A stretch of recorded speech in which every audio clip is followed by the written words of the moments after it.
Hi everyone, Pastor Sam here. I want to share with you a short devotional as we approach the Christmas weekend.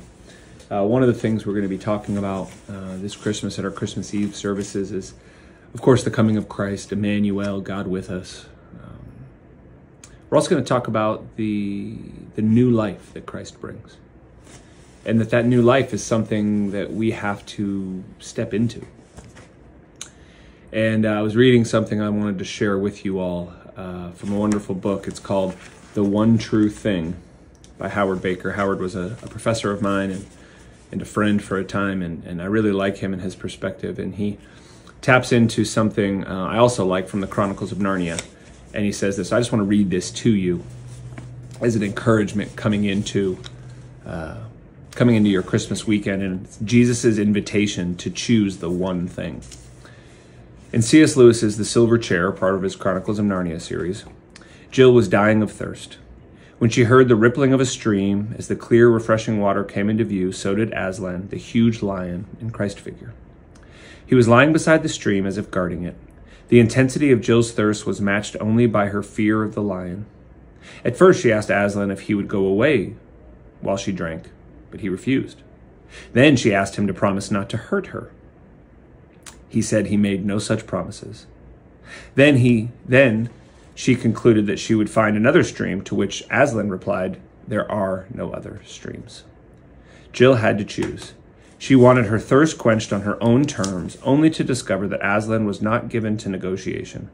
Like Jill, we ask the Lord to step back so we can fill our thirsty souls with his blessings without dealing with him. We want the living water Jesus offers, as well as guarantees of protection from our hurt and our troubles. We look for other streams that are lion-free and whose waters are tepid and murky. Or will we risk all and choose to respond to Jesus' continual invitation?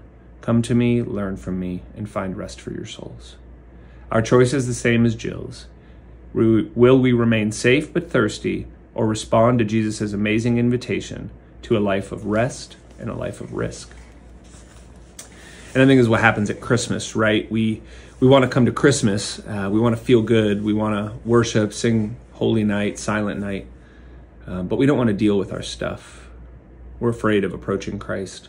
We aren't sure what's going to happen.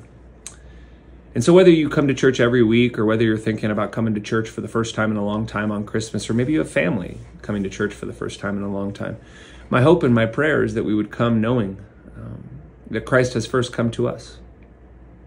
That Christmas is a day where we celebrate God coming to us in Christ as a person, Emmanuel, God with us.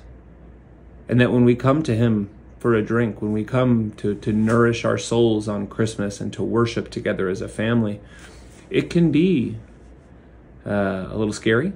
It can be a little risky. But when we do that, we find rest. And so my hope and prayer is that you join us this weekend for Christmas services, and that you come and find rest for your souls in Christ, Emmanuel, God with us. Thanks, and I hope to see you soon. Merry Christmas.